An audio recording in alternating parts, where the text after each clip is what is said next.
Ray from Primal. Today I want to talk to you about something that I've been telling so many of you for such a long time, and it's portion control.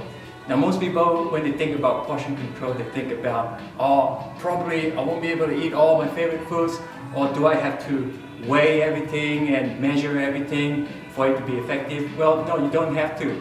So the thing I like about portion control is that it's practical, it's very simple to do, and you can do it every single day, not a problem at all. So what do we actually need to know about?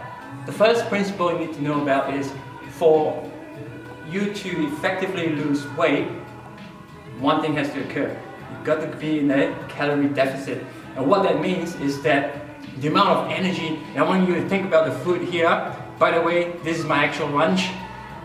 The amount of energy that you consume has to be less than the energy that you used up during the course of the day. Because if you got more energy going in and less energy going out, obviously you will gradually put on weight. So what we don't know is how much energy there is on this plate.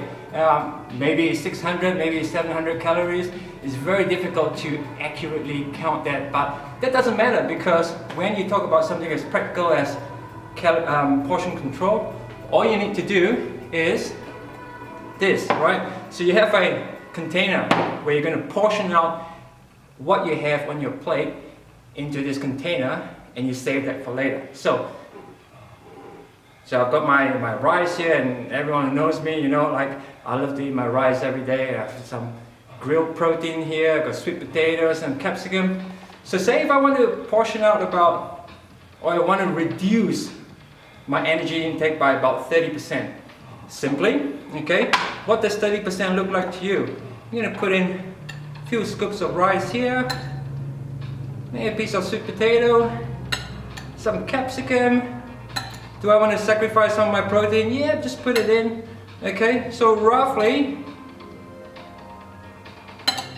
okay, just visually estimate. Okay, so at no point are we saying that you've got to weigh all your food or you've got to measure it. So just a visual estimation. Is that roughly about 30%? More or less, okay? Could be a quarter, doesn't really matter. But what's more important is that effectively what you've done straight away, you have now reduced the amount of energy that you would have otherwise consumed, and reduced it by about, 30%. Okay? So that's the whole idea of portion control, is that A, you can continue to eat the foods that you always enjoy eating. Number two, it's so convenient because you did it in like less than a minute. There's no weighing, there's no measuring, and all that sort of tedious things. Okay? Now you can do it at every meal. You can do it for breakfast, you can do it for lunch, for dinner, even your supper. All you have to do is portion out a part of what you are about to eat and keep it aside. So I'm going to keep this in the fridge now. That doesn't mean that I'm going to eat it in the next 2 hours, because then you have eaten the same amount of calories or energy, right? So I'm going to put this away and eat it ideally the next day, tomorrow.